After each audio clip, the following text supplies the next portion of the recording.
Welcome in Informational Video Center. بسم اللہ الرحمن الرحیم۔ اللہ تبارک و تعالیٰ کے بابرکت نام سے شروع جو بڑا مہربان اور نہایت رحم فرمانے والا ہے۔ السلام علیکم ورحمۃ اللہ وبرکاتہ۔ پیارے ناظرین، خانہ کعبہ کو اللہ کا گھر یعنی بیت اللہ کے نام سے بھی جانا جاتا ہے، اور یہ مقام مسلمانوں کے لیے انتہائی تعظیم اور تکریم کا حامل ہے۔ اور اس کی تکریم کیوں نہ ہو کہ یہ اس سرزمین پر اللہ تعالیٰ کا پہلا گھر ہے، اور اللہ کے گھر کے بارے میں جاننا ہر مسلمان کے لیے ضروری ہے۔ یاد رہے کہ اللہ کے اس گھر کے ساتھ بہت سے معجزات اور بہت سے حقائق جڑے ہوئے ہیں۔ آج ہم خانہ کعبہ کے بارے میں آپ کو ایسے حقائق سے آگاہ کرنے جا رہے ہیں کہ جن کے بارے میں بہت کم لوگ جانتے ہیں۔ ان حقائق اور معجزات کے ساتھ ساتھ ہم آپ کو یہ بھی بتائیں گے کہ آخر خانہ کعبہ کے اوپر جہاز اور پرندے کیوں نہیں گزر سکتے۔ آج کی یہ ویڈیو ہر مسلمان کے لیے نہایت اہم ہے، اس لیے ویڈیو کو سکپ کرنے کی کوشش مت کیجیے گا۔ پیارے دوستو، بڑھتے ہیں آج کے موضوع کی جانب، اور سب سے پہلے بات کرتے ہیں خانہ کعبہ کی۔ خانہ کعبہ یا بیت اللہ مسجد حرام کے وسط میں واقع ایک عمارت ہے جو مسلمانوں کا قبلہ ہے، جس کی طرف رخ کر کے وہ عبادت کرتے ہیں۔ یہ دین اسلام کا مقدس ترین مقام ہے۔ صاحب حیثیت مسلمانوں پر زندگی میں ایک مرتبہ بیت اللہ کا حج کرنا فرض ہے۔ کعبہ کا دوسرا نام کیا ہے؟ کعبہ کو بیت اللہ یعنی عربی میں بیت اللہ اور اس کا مطلب خدا کا گھر کے نام سے بھی جانا جاتا ہے۔ قرآن میں کعبہ کو البیت یعنی گھر، البیت الحرام یعنی مقدس گھر کے نام سے بھی ذکر کیا گیا ہے۔ بیت العتیق اور بیت المحرم یعنی معزز گھر بھی جانا جاتا ہے۔ اس دنیا میں کوئی ایسی جگہ نہیں جو خانہ کعبہ کی طرح مقدس اور مرکزی حیثیت رکھتی ہو۔ یہ مقام سعودی عرب میں وادی حجاز میں واقع ہے، اور روزانہ ہزاروں افراد 24 گھنٹے خانہ کعبہ کا طواف کرتے ہیں۔ طواف کیوں ضروری ہے؟ طواف صرف عبادت ہی نہیں بلکہ عبادت کا ایک عمل بھی ہے جو حاجی کو اللہ کے قریب کرتا ہے۔ یہ خدا کے مومنین اور بندوں کے اتحاد کو ظاہر کرتا ہے جو پوری دنیا میں اس کے گھر کا دورہ کرتے ہیں، کہ کوئی بھی عمرہ یا حج طواف کے بغیر مکمل نہیں ہوتا۔ خانہ کعبہ کی مقدس تصاویر لاکھوں گھروں کی زینت ہیں، اور کروڑوں مسلمان اس مقام کو اپنا قبلہ تسلیم کرتے ہوئے اس کی جانب رخ کر کے 5 وقت کی نماز ادا کرتے ہیں۔ خانہ کعبہ موقف کی شکل میں تعمیر ہونے کے ساتھ ساتھ تاریخ کے آئینے میں ایک انتہائی خاص مقام کا حامل ہے۔ یہاں ہم خانہ کعبہ کے متعلق چند ایسے حقائق پیش کریں گے جن سے بہت کم لوگ واقف ہوں گے۔ خانہ کعبہ کئی مرتبہ تعمیر ہو چکا ہے۔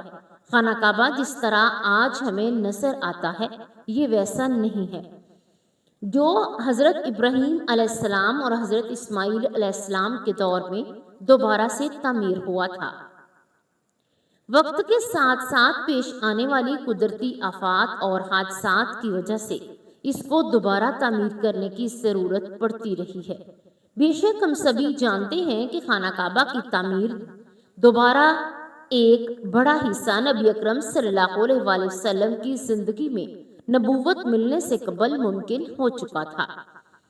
یہ وہ وقت تھا جب نبی کریم صلی اللہ علیہ وآلہ وسلم نے ایک بڑی خون ریزی کو اپنی دور اندیشی سے روکا تھا۔ ایک بڑے کپڑے میں حجر اسود کو رکھ کر ہر قبیلے کے سردار سے اٹھوایا تھا، اور اس کے بعد آنے والے وقتوں میں کئی مرتبہ خانہ کعبہ کی تعمیر ہوتی رہی۔ آخر میں خانہ کعبہ کی تفصیل سے آرائش 1996 میں ہوئی تھی، جس کے نتیجے میں بہت سارے پتھروں کو ہٹا دیا گیا تھا اور بنیاد کو مضبوط کر کے نئی سیٹ ڈال دی گئی تھی۔ یہ اب تک آخری بڑی تعمیر ہے، اور اب خانہ کعبہ کی عمارت کو پہلے سے کئی زیادہ مضبوط تصور کیا جاتا ہے۔ ایک زمانے تک خانہ کعبہ میں کھڑکی ہوا کرتی تھی۔ خانہ کعبہ کی جو شکل آج موجود ہے اس میں صرف ایک دروازہ کھڑکی نہیں ہے۔ خانہ کعبہ ہفتے میں 2 مرتبہ عوام کے لیے کھولا کرتے تھے اور کوئی بھی خانہ کعبہ کے اندر داخل ہو کر عبادت کر سکتا تھا، لیکن موجودہ زمانے میں زائرین کی تعداد بہت زیادہ ہونے اور دوسری وجوہات کی بنا پر خانہ کعبہ کو اب سال میں صرف 2 مرتبہ کھولا جاتا ہے اور اب صرف اعلیٰ شخصیات اور خاص مہمان ہی کو داخل ہو کی اجازت ہے۔ لوگوں کو خانہ کعبہ کو ہمیشہ کالے رنگ کی قصبہ اور سونے کے دھاگوں میں دیکھنے کی ایسی عادت ہو چکی ہے کہ ہم اس کو کسی اور رنگ میں دیکھنے کا تصور بھی نہیں کر سکتے۔ روایت عباست جن کے گھر کا رنگ کالا تھا کہ دور سے چلی آ رہی ہے، لیکن اس سے قبل خانہ کعبہ مختلف رنگ کے غلاف سے ڈھکا رہتا تھا۔ اس میں ہرا، لال اور سفید رنگ شامل ہے۔ لیکن کیا آپ نے کبھی اس بات پر غور کیا ہے کہ حجر اسود چاندی کے سانچے میں کیوں گھرا رہتا ہے؟ کچھ لوگوں کا خیال ہے کہ حجر اسود حجاج بن یوسف کی فوج کے ہاتھوں مارے گئے پتھر لگنے کے وقت ٹوٹ گیا تھا، لیکن اس نے حضرت عبداللہ بن زبیر رضی اللہ تعالی عنہ پر لشکر کشی کی۔ کچھ سرائے کے مطابق حجر اسود بحرین سے تعلق رکھنے والے اسماعیلی گروپ کے ہاتھوں ٹوٹ گیا تھا۔ ان لوگوں کا خیال تھا کہ حد سے زیادہ ایک توہم پرستی کا عمل ہے۔ اپنی بات کو سچ ثابت کرنے کے لیے اور لوگوں نے 10,000 حجاج کو مار کر اس کی باقیات کو آب زمزم کے کنویں میں پھینکوا دیا تھا۔ یہ شیاطین حجر اسود کو عرب کے مشرق میں لے گئے اور پھر عراق کے شہر کوفہ لے گئے۔ یہاں اس کے عوض تاوان وصول کیا۔ جب ان کو مجبور کیا گیا تو ان لوگوں نے اس خلیفہ عباسد کو واپس کر دیا، لیکن جب اسے واپس کیا گیا تو یہ ٹکڑوں میں تھا اور اس کو یکجا کرنے کا صرف ایک طریقہ سمجھ میں آیا تھا کہ اس کو چاندی کے سانچے میں رکھا جائے۔ کچھ تاریخ دانوں کے مطابق اس مقدس پتھر کے کچھ حصے آج بھی کہیں گم ہیں۔ خانہ کعبہ کے بالکل اوپر 7ویں آسمان میں ایک اور خانہ کعبہ موجود ہے جس کو بیت المعمور کہتے ہیں۔ اس کا اشارہ قرآن پاک میں بھی موجود ہے اور نبی پاک صلی اللہ علیہ وآلہ وسلم نے بھی اس بات کی نشاندہی کی ہے کہ اللہ کے نبی نے معراج کا واقعہ سناتے ہوئے فرمایا، جب مجھے بیت المعمور یعنی اللہ کا گھر دکھایا گیا تو میں نے حضرت جبرائیل علیہ السلام سے پوچھا۔ انہوں نے جواب دیا، یہ بیت المعمور ہے جہاں 70,000 فرشتے روزانہ اللہ کی عبادت کرتے ہیں، اور جب وہ یہاں سے جاتے ہیں تو واپس نہیں آتے۔ ہمیشہ نیا دستہ آتا ہے، یعنی ایک فرشتے کو صرف اس کے طواف کی ایک ہی بار سعادت ملتی ہے۔ خانہ کعبہ یا بیت اللہ مسجد حرام کے وسط میں واقع ہے، اہم اور دنیا کی سب سے مقدس ترین عمارت ہے۔ عرش میں جب اللہ تعالیٰ نے فرشتوں کو حکم دیا کہ انسان حضرت آدم علیہ السلام کو سجدہ کرے، پہلے انہوں نے انکار کیا، مگر شیطان کے بعد سبھی پریشان کہ خداوند کریم کی خوشنودی کیسے حاصل کی جائے۔ تب حکم الہی پر فرشتوں نے عرش کے نیچے 4 ستونوں پر قائم ایک خوبصورت بیت المعمور کے نام سے تعمیر کیا، تو اللہ تعالیٰ نے فرشتوں کو اس کا طواف کرنے کا حکم دیا۔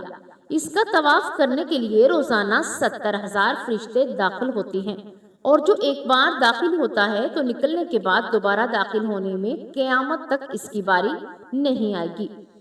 اس کے بعد اللہ تعالیٰ نے فرشتوں کو حکم دیا کہ بیت المعمور کی طرح زمین پر بھی میرا گھر بنائے جس کا طواف میرے بندے کرے۔ تعمیر میں انہوں نے بیت اللہ شریف کی تعمیر کی جس کا نام الزرہ رکھا گیا۔ فرشتوں نے اس کا حج بھی کیا۔ حضرت آدم علیہ السلام جب زمین پر تشریف لائے تو عرض کیا، خود آیا تسبیح اور عبادت کرنے کے لیے کوئی عبادت گاہ نہیں تھی۔ جب حضرت جبرائیل آئے اور وہاں پہنچے جہاں زمین بنی ہوئی تھی، یعنی جس جگہ جہاں پیدا ہوئی، جو پھیل کر پوری زمین بن گئی، اللہ تعالیٰ نے بادل کا ٹکڑا بھیجا تاکہ اس کے سائے میں کعبہ کی حد مقرر کی جائے تعمیر کے بعد حضرت آدم علیہ السلام اس کا طواف اور عبادت کرتے۔ طوفان نوح علیہ السلام کے بعد یہاں صرف مٹی کا ڈھیر رہ گیا۔ اس کے بعد حضرت آدم ابراہیم علیہ السلام کے ذمہ اس کی تعمیر ہوئی۔ ارشاد باری تعالیٰ ہے کہ جب ہم نے ابراہیم کو قبلے کی جگہ مقرر کر دی اور اس کی شرط پر کہ میرے ساتھ کسی کو شریک نہ کرنا اور میرے گھر کو طواف، رکوع اور قیام اور سجدے کرنے کے لیے صاف رکھنا۔ سورہ حج اس طرح روئے زمین پر پہلی اسلامی مسجد حرام کے نام سے تعمیر ہوئی، جس کی اونچائی 3 اطراف میں 32 سے 45 اور 37 میٹر بلند ہے۔ عرب اور ایران کے درمیان ملک عراق میں نمرود کی حکومت قائم تھی۔ شہر بابل کے قریب شہریار نامی بستی میں سامی قبیلے کی طارق نامی شخص، جس کے گھر میں بت پرستی عام تھی، حضرت ابراہیم علیہ السلام پیدا ہوئے اور آپ کی ولادت طوفان نوح کے 179 سال کے بعد، جبکہ حضرت عیسیٰ علیہ السلام سے 400 سال پہلے ہوئی۔ جب حضرت ابراہیم علیہ السلام کے بیٹے حضرت اسماعیل علیہ السلام فلسطین میں پیدا ہوئے تو آپ علیہ السلام حکم ربی سے اپنی بیوی حضرت ہاجرہ علیہ السلام کو لے کر اس جگہ پہنچی جہاں خانہ کعبہ کے کھنڈرات تھے۔ وہی چھوٹی سی جھونپڑی بنا کر انہیں ٹھہرایا اور دعا مانگی۔ حضرت ابراہیم علیہ السلام واپس چلے گئے۔ جب دوسری کے بعد تیسری مرتبہ حضرت ابراہیم علیہ السلام آئے تب حضرت ہاجرہ کا وصال، جبکہ حضرت اسماعیل علیہ السلام کی عمر 20 سال ہو چکی تھی۔ جب حضرت ابراہیم علیہ السلام فلسطین واپس آئے تو حضرت اسماعیل علیہ السلام زمزم کے پاس درخت کے نیچے بیٹھے تیر بنا رہے تھے۔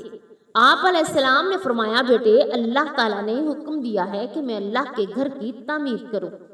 خانہ کعبہ کی بنیادوں میں حضرت جبرائیل علیہ السلام نے مدد کی۔ یوں کعبہ کی تعمیر کا آغاز ہوا۔ کھدائی کے دوران قدیم بنیاد ظاہر ہوئی۔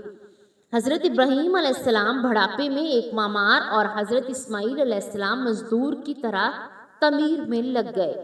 حضرت جبرائیل کو لبنان، گو ہرا، کو ابو قیس اور کوہ صفا اور کوہ مروہ سے پتھر لاتے جو حضرت ابراہیم علیہ السلام کعبے میں لگاتے۔ جب کعبے کی دیواریں بلند مقام پر پہنچ گئیں تو مزید تعمیر کے لیے جبرائیل کی نشانی پر ایک چھوٹی سی کھو سے 2 پتھر لائے گئے۔ اس میں سے ایک حجر اسود اور دوسرا مقام ابراہیم کے نام سے متعارف کروایا۔ حدیث مبارکہ ہے کہ جب حجر اسود جنت سے اترا تو دودھ سے بھی زیادہ سفید تھا، مگر انسانوں کے گناہوں نے اسے سیاہ کر دیا۔ بخاری شریف مقام ابراہیم کا پتھر یہ بھی جنت کے یاقوت میں سے ہے۔ جیسے جیسے دیوار بلند ہوتی ہے اسی طرح یہ پتھر بھی اونچا ہو جاتا تھا اور اسی پر پتھر پر کھڑے ہو کر حضرت ابراہیم علیہ السلام نے حج کا اعلان کیا تھا۔ اس پتھر پر ان کے دونوں پیروں کے نشان اب تک بھی واضح ہیں۔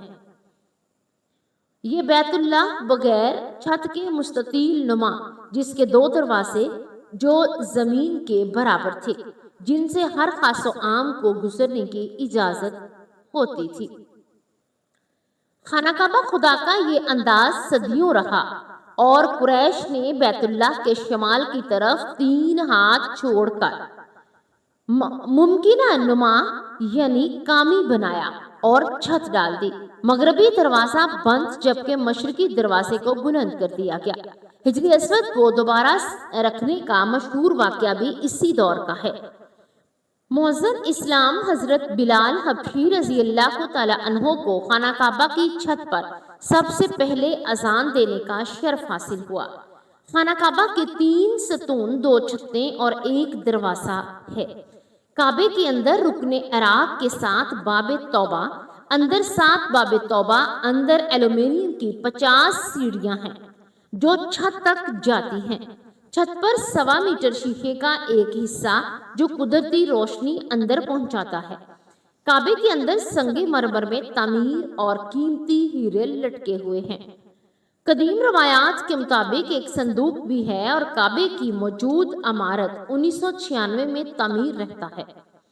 عمارت 14 میٹر اونچی، دیواریں 1 میٹر سے بھی زیادہ چوڑی ہیں اور اس کی شمال کے جناب نصف دائرے میں جو جگہ اسے حتیم کہتے ہیں، اسی دیوار کے باہر طواف کیا جاتا ہے اور کعبے سے اس کے سوا 13 میٹر مشرق میں مقام ابراہیم 1967 سے پہلے اس جگہ کمرہ تھا، جب سونے کی جالی میں بند ہے۔ اس مقام کو مسلح کا درجہ حاصل ہے۔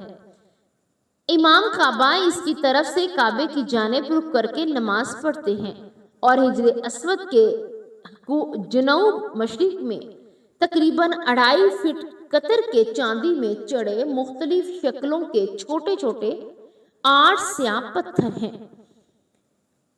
کعبہ شریف کا طواف حجر اسود سے ہی شروع ہوتا ہے اور مسجد حرام کے دونوں مشرق میں 21 میٹر فاصلے پر آب زمزم کا کنواں ہے، جو 4000 سال قبل معجزے کی صورت میں کعبے کے آبو ریگستانی علاقے میں جاری ہوا۔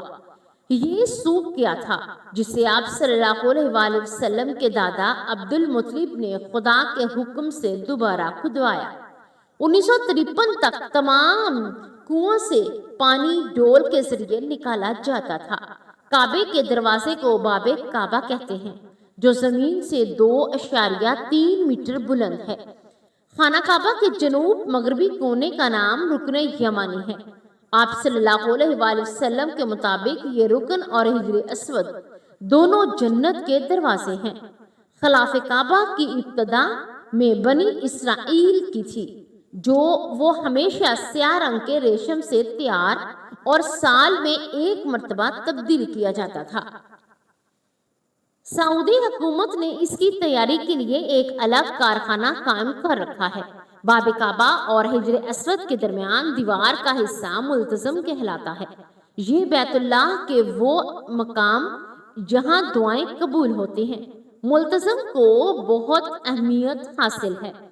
اس سے لپٹ لپٹ کر دعائیں مانگتے ہیں۔ کعبے کی چھت پر لگے نالے کو میزاب رحمت کہتے ہیں۔ یہ پرنالہ سونے کا بنا ہوا ہے۔ حضرت آدم علیہ السلام، حضرت حوا علیہ السلام اور حضرت جبرائیل علیہ السلام کے بعد حضرت شیس علیہ السلام نے خانہ کعبہ کی تعمیر کی، جو طوفان نوح تک قائم رہی۔ پھر حضرت ابراہیم علیہ السلام کے بعد بنو برہمپر نے تعمیر کے اس وقت شدید بارشوں کی وجہ سے اس کی دیواریں بسیدہ ہو گئی تھی۔ بیت اللہ کی تعمیر کا شرف قوم عمالقہ کو بھی حاصل ہوا اور قصی بن کلاب، جو حضور نبی اکرم صلی اللہ علیہ وآلہ وسلم کے اجداد میں سے تھے، انہوں نے تقریباً 300 سال سے قبل بنو خزان کے اقدار کو اکھاڑ پھینکا اور انہوں نے تقریباً 300 سال میں قائم بنو خزاں کے اقتدار کو اکھاڑ پھینکا۔ ان کا ایک بہت بڑا کارنامہ خانہ کعبہ کی تعمیر قریش ہے۔ وہ پہلے شخص تھے جنہیں یہ سعادت حاصل ہوئی۔ انہوں نے کعبے کی چھت میں کھجور کی لکڑی اور شاخیں استعمال کی۔ جب حضرت محمد صلی اللہ علیہ وآلہ وسلم کی عمر 35 سال تھے تو اس زمانے میں خانہ کعبہ کی اثر نو تعمیر ہوئی۔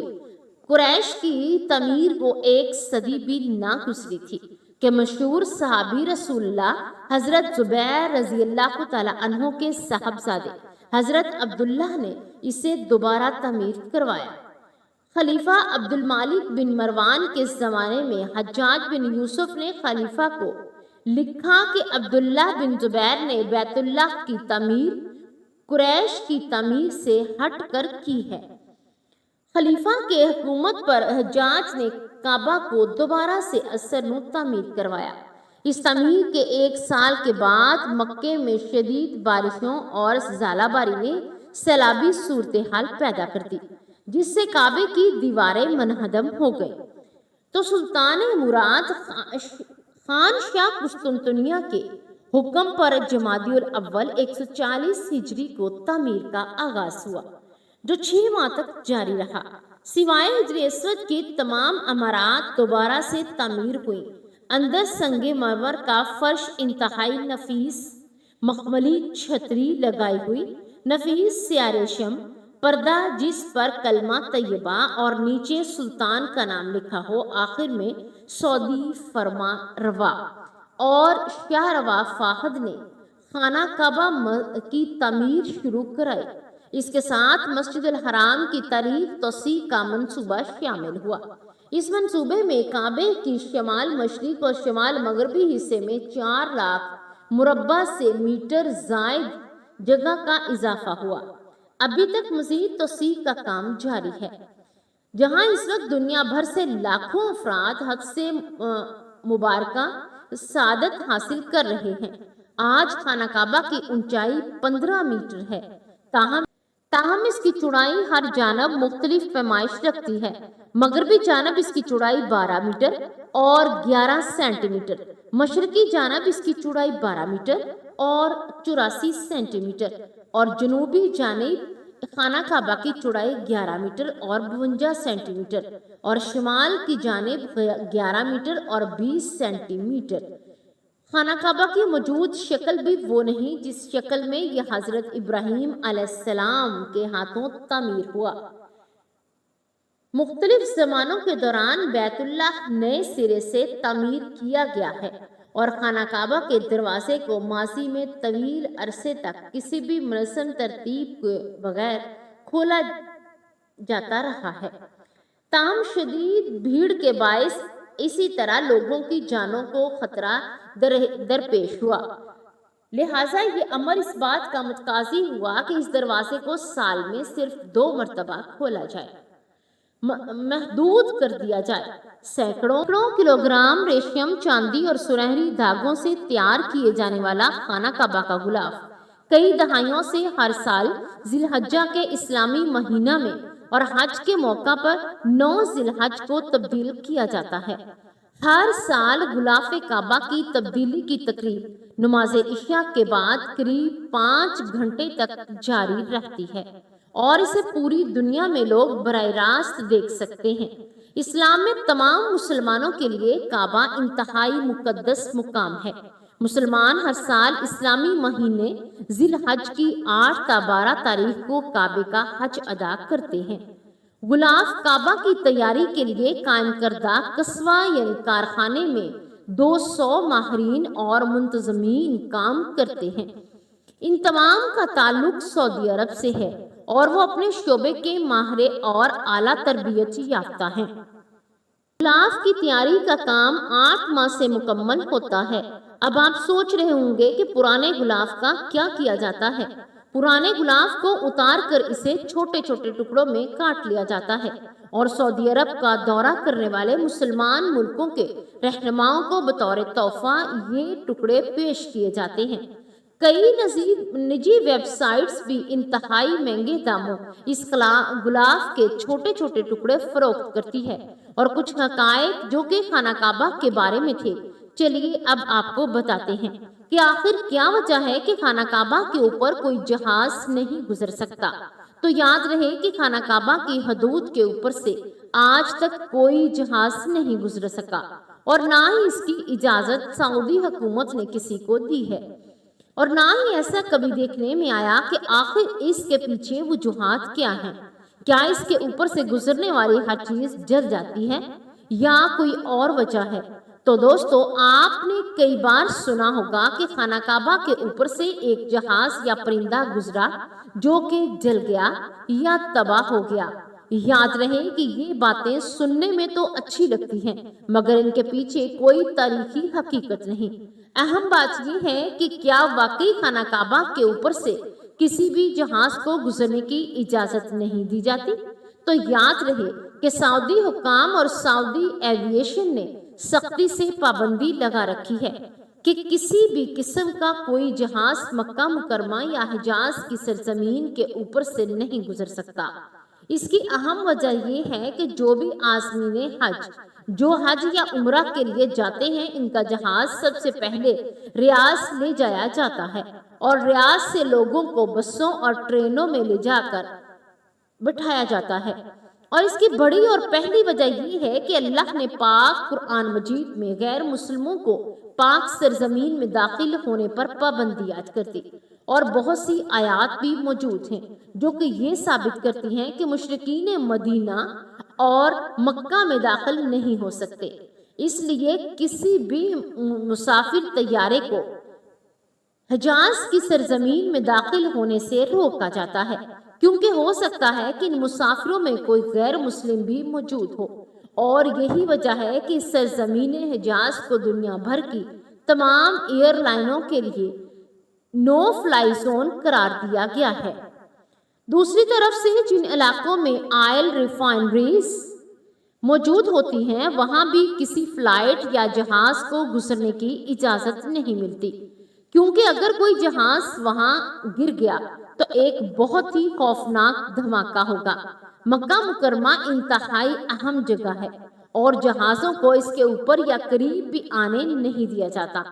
خدا نخواستہ کوئی مشرکین یا کافر دہشت گردی کے عناصر جہاز کو ہائی جیک کر کے مسجد حرام میں لا کر مار دیں۔ سعودی حکومت نے بھی پوری دنیا کو وارننگ جاری کر دی ہوئی ہے کہ اگر کسی نے بھی ایسا کرنے کی کوشش کی تو میزائل مار کر وہ جہاز تباہ کر دیا جائے گا۔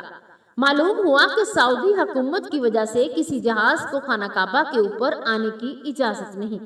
اگر حقیقی معنوں میں سوچا جائے تو جہاں مکہ میں مسلمان عبادت کرتے ہیں، اگر کوئی جہاز وہاں سے گزرے تو مسلمانوں کی عبادت میں خلل پیدا ہو جائے گا، اور جہازوں کو اوپر سے نہ گزرنے دینے کے لیے ایک اور وجہ بھی ہو سکتی ہے کہ دوستو ایک سوال یہ بھی ہے کہ جو اکثر لوگ پوچھتے رہتے ہیں کہ وہ سوال یہ ہے کہ خانہ کعبہ زمین کے سینٹر میں موجود ہے، تو یاد رہے کہ زمین ایک بیضوی نما یعنی انڈے نما شکل ہے، اور کسی بھی بیضوی نما چیز کا کوئی سینٹر نہیں ہوتا۔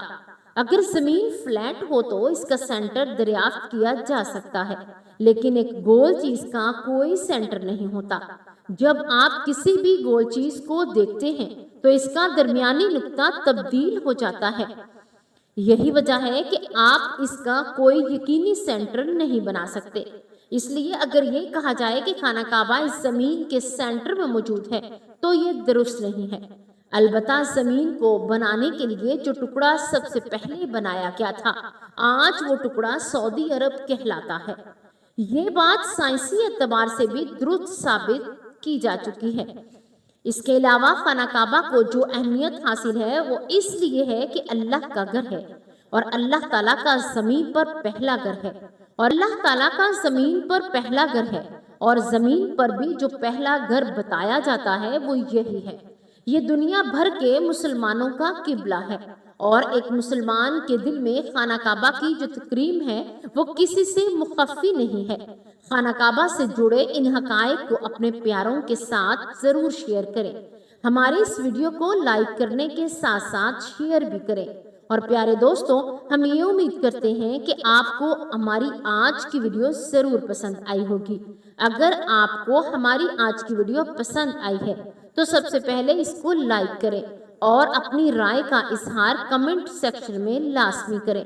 آخر میں آپ سے ایک بار پھر درخواست ہے کہ ہمارے چینل انفارمیشنل ویڈیوز سینٹر کو ضرور سبسکرائب کر لیں اور ساتھ ہی لگے گھنٹی کے بٹن کو بھی پریس کر دیں تاکہ آپ کے پاس ہماری نئی آنے والی مزید ویڈیوز کا نوٹیفیکیشن بر وقت ملتا رہے۔ اللہ پاک آپ کو اپنے حفظ و امان میں رکھے، آمین یا رب العالمین۔